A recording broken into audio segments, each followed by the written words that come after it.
Mexico's most powerful drug kingpin was killed during a military operation. Mexico is feeling the wrath of a powerful drug cartel after an army operation resulted in the death of its leader. Mexico is feeling the wrath of a powerful drug cartel after an army operation resulted in the death of its leader.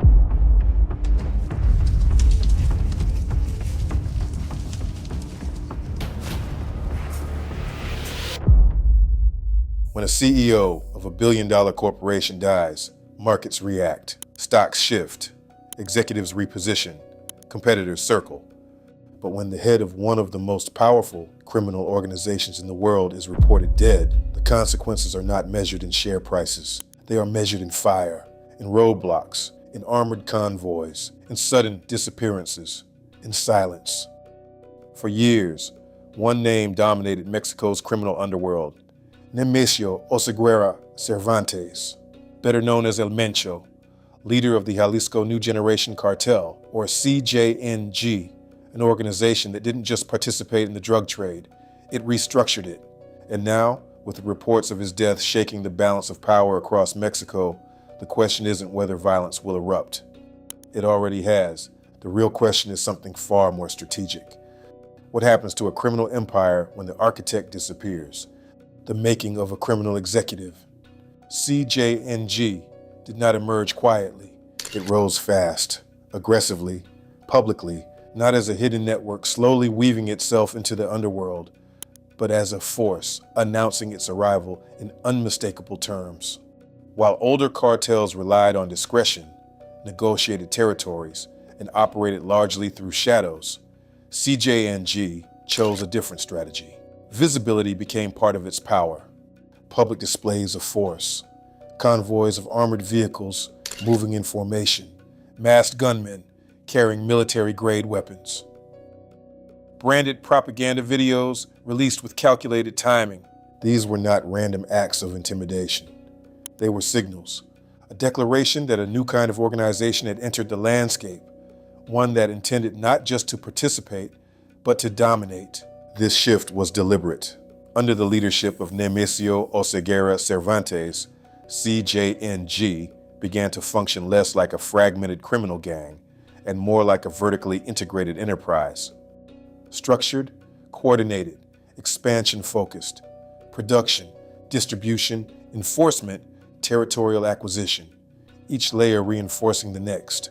The organization invested heavily in synthetic drug manufacturing, particularly methamphetamine and fentanyl, substances that required less agricultural dependency and generated higher margins.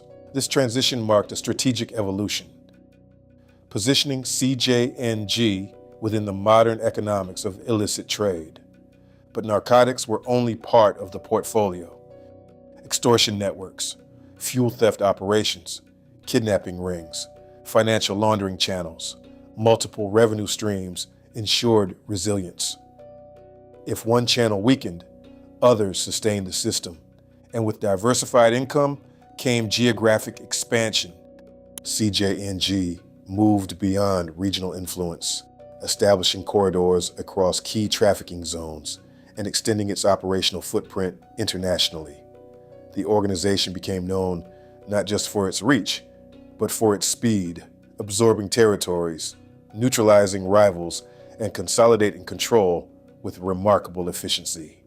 At its peak, security analysts and intelligence observers described CJNG as one of the fastest growing criminal organizations in modern Mexican history, a network that had reshaped the balance of power in less than a decade. But growth in the underworld follows a rule that mirrors legitimate markets. Expansion invites resistance. Every new corridor disrupts an existing one. Every territorial gain creates displaced rivals. Every display of dominance attracts attention from competitors, from governments, and from within. Because rapid ascent in any system carries pressure, and pressure reveals fault lines. CJNG's rise was built on one core principle: visible dominance. Power in this system was not meant to be hidden. It was meant to be seen, recognized, and remembered. Where older cartels relied on negotiation, quiet arrangements, and carefully balanced truces, CJNG, frequently chose confrontation, swift, decisive, public. Where others absorbed territory slowly, CJNG overwhelmed it. Territory wasn't simply contested, it was demonstrated. Control was communicated not through statements, but through events. Events designed to travel beyond the immediate battlefield. Convoys filmed in formation, armed units positioned openly, messages delivered not just to rivals, but to entire regions. Public violence became strategic messaging, a brutal form of marketing in an environment where perception often determines control. The message was simple. We are here, we are stronger, and we are not negotiating. This strategy altered the psychology of competition. Rival groups were not just facing an opponent. They were confronting an organization willing to escalate beyond traditional limits. And escalation has consequences. Across key trafficking corridors, long-standing balances began to fracture. Territories that had maintained uneasy stability suddenly became contested zones. Smaller groups were displaced. Alliances shifted. Some organizations resisted. Others absorbed. Some disappeared entirely. But dominance through violence has limitations. Fear can secure territory. It cannot sustain an empire alone. Longevity requires structure, and CJNG understood this. Behind the visible displays of force, the organization developed a decentralized operational model built around semi-autonomous regional cells. Local commanders maintained control over defined territories, while broader strategic direction flowed through higher coordination. This structure served two purposes. First, it allowed rapid expansion. Regional units could adapt to local conditions, enforce discipline, and secure revenue streams without constant central oversight. Second, and more importantly, it created resilience. If leadership was targeted, operations would not immediately collapse. Production could continue, distribution could continue, enforcement could continue. The system was designed not around a single point of failure, but around continuity. And that detail matters now more than ever, because when dominant leaders disappear, organizations face a defining moment. Some fracture under pressure, others reorganize. Some vanish, others evolve into something harder to predict. Because in systems built on power, the fall of a leader is not always the end of the story. Sometimes it is the beginning of a transformation. Reports of Nemesio Oseguera Cervantes' death, either confirmed through military operations, intelligence leaks, or fragmented signals moving through criminal networks, triggered immediate consequences, not gradual, immediate. Roads blocked, vehicles set ablaze at strategic choke points, security forces deployed in waves across multiple regions. Entire corridors slowed, then stalled, as uncertainty spread faster than verified information. But the reaction was not chaotic. It followed a pattern. Because in highly structured criminal organizations, even disruption can be organized. The response was a display of residual strength, a signal transmitted outward to rivals, authorities, and internal factions alike. The message was simple: the system still stands. When a dominant leader disappears, an organization must immediately project one thing above all else: continuity. Operations must appear intact. Command must appear stable. Control must appear uninterrupted. Any visible hesitation invites challenge. And challenge, in this environment, escalates quickly. Externally, the show of force served its purpose, demonstrating that CJNG's operational capacity had not vanished overnight. But internally, the picture was far more complex, because the removal of a central figure does not merely weaken a structure, it exposes fault lines that were previously contained by authority. Questions begin to surface. Who commands now? Who controls which territories? Who controls the revenue streams? Who enforces discipline? In centralized systems, leadership provides cohesion. In decentralized ones, it provides balance. Without that balancing force, latent tensions can rise to the surface. Regional commanders may begin consolidating influence. Alliances may shift quietly behind the scenes. Loyalty becomes measured not by hierarchy, but by survival. And this is the critical moment for any criminal enterprise, because power vacuums do not remain empty.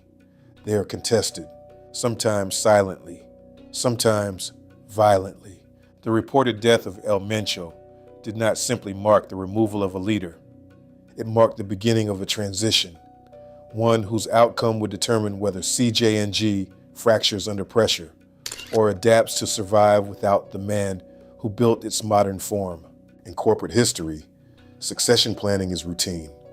Boards prepare for it. Executives are groomed for it. Investors expect it. When a chief executive steps down, the transition, at least in theory, follows a structured path. In criminal empires, succession is not procedural. It is existential. The challenge facing the Jalisco New Generation Cartel now is not only external pressure, though that pressure is significant. Military operations, federal scrutiny, international attention. Those forces are constant variables.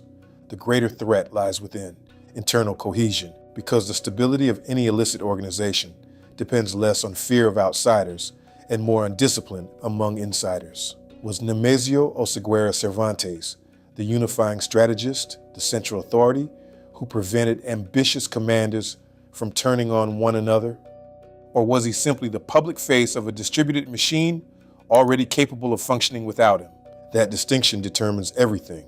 If leadership was heavily centralized, his absence creates imbalance. If authority was widely delegated, the system may absorb the shock.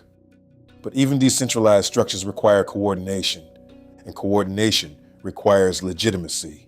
Who now holds the authority to resolve disputes between regional cells? Who arbitrates territory conflicts? Who decides strategic expansion, and who restrains it? If leadership fragments, regional commanders may begin competing quietly for dominance. If competition escalates, alliances shift. If alliances shift, rival cartels capitalize, because competitors do not wait for clarity. They test weakness. The result is rarely immediate collapse. It is localized confrontation, targeted incursions, territory disputes reignited, supply lines disrupted, small conflicts that ripple outward across municipalities and states. Not because the empire disappears, but because it recalibrates. And recalibration in criminal markets is rarely peaceful. In legitimate business, restructuring may result in layoffs, mergers, or strategic pivots. In illicit economies, restructuring often results in violence because revenue streams are defended physically, authority is asserted publicly, and hesitation can be fatal. The coming months will reveal whether CJNG consolidates under new centralized leadership or evolves into a looser federation of powerful regional factions. Both outcomes preserve the brand, but each carries a different cost. And in environments built on dominance, the cost of uncertainty is often paid in instability. CJNG's rapid expansion did not happen in isolation. Every corridor it absorbed once belonged to someone else. Every port it secured displaced an existing interest. Every state it entered disrupted an established balance. Growth at that speed leaves friction behind. Long-standing cartels, regional militias, independent trafficking cells. Many were pushed aside, some violently, others strategically, during CJNG's ascent. Some were forced into temporary alliances. Others were fractured into smaller factions. But displacement does not mean disappearance. Now, those groups are watching closely, because in criminal markets, weakness is an invitation. A weakened Jalisco New Generation Cartel presents opportunity. Territory is revenue. Control is leverage. Distribution routes are everything. Highways, ports, border crossings, manufacturing hubs. These are not abstract assets. They are logistical lifelines that determine profit margins and influence. If even a fraction of CJNG's territorial grip loosens, competitors will move quickly to test the boundaries. And in Mexico's complex criminal ecosystem, no space remains unclaimed for long. Vacuum invites motion. But here's the deeper issue. The modern cartel landscape no longer revolves around a single kingpin commanding every layer of operation. The era of monolithic control has gradually given way to something more networked. Today's criminal enterprises operate as interconnected systems, flexible, adaptive, international, Regional groups coordinate across borders. Supply chains span continents.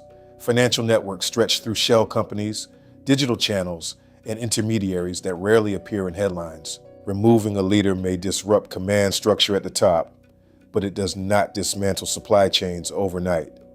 Producers still produce. Transporters still transport.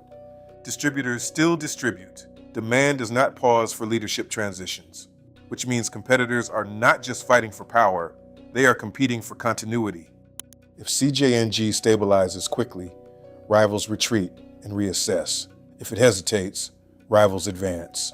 An advancement rarely happens through public declarations. It happens through calculated encroachment, small territorial gains, strategic alliances, targeted confrontations designed to test resistance.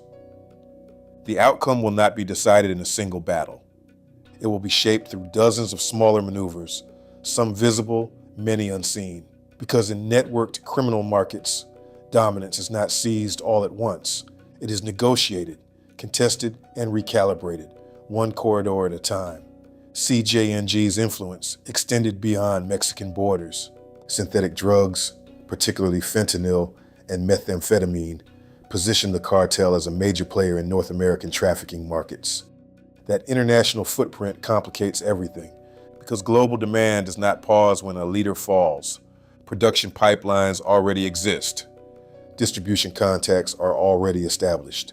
Financial channels already operate. In legitimate markets, supply adjusts to demand. In illicit ones, it does too. The difference is that the adjustment often happens through violence. For decades, anti-cartel policy focused heavily on leadership decapitation. Remove the head and the body collapses. But history has shown a different pattern. When a kingpin is arrested or killed, fragmentation often follows. Smaller factions emerge. Competition intensifies. Violence spikes. Not because the strategy fails entirely, but because criminal markets behave like ecosystems. Remove a predator, and others compete to fill the gap. The reported death of El Mencho may weaken CJNG in the short term. But the broader system that enabled its rise remains intact. Demand, corruption, profit incentives, weak institutional control in certain regions, cross-border trafficking routes. Those fundamentals don't vanish with one man. Any major cartel disruption increases pressure on the Mexican government. Public confidence, international scrutiny, economic stability, tourism, foreign investment. Large-scale violence is not just a security issue. It's an economic one. Images of burning vehicles and armed convoys travel fast. They influence perception, and perception influences markets. This is why state response is often immediate and highly visible. Military deployments, public briefings, reassurance campaigns. Stability must be projected, even if tensions simmer beneath the surface. Behind the strategy, behind the numbers, behind the headlines are communities, border towns, urban neighborhoods, families caught between rival interests. Cartel wars are rarely contained to combatants. They ripple outward. Businesses close early. Schools suspend classes. Daily routines adjust to uncertainty. The economic cost of instability is measurable. The psychological cost is harder to quantify. And in many regions, this cycle has repeated before. That depends on how you define finished. If finished means immediate disappearance, well, that's unlikely. If finished means reduced dominance, it's possible. If finished means restructuring under new leadership, perhaps already underway. CJNG's decentralized model gives it resilience. Regional commanders may already be consolidating influence. Alliances may already be renegotiated. Revenue streams may already be secured. Criminal organizations that survive do so because they adapt faster than enforcement can dismantle them. And CJNG has demonstrated adaptability before. The death of a cartel leader creates headlines, but the deeper story lies beneath the surface. What allowed CJNG to rise so quickly? What structural weaknesses enabled its expansion? What economic incentives sustain its operations?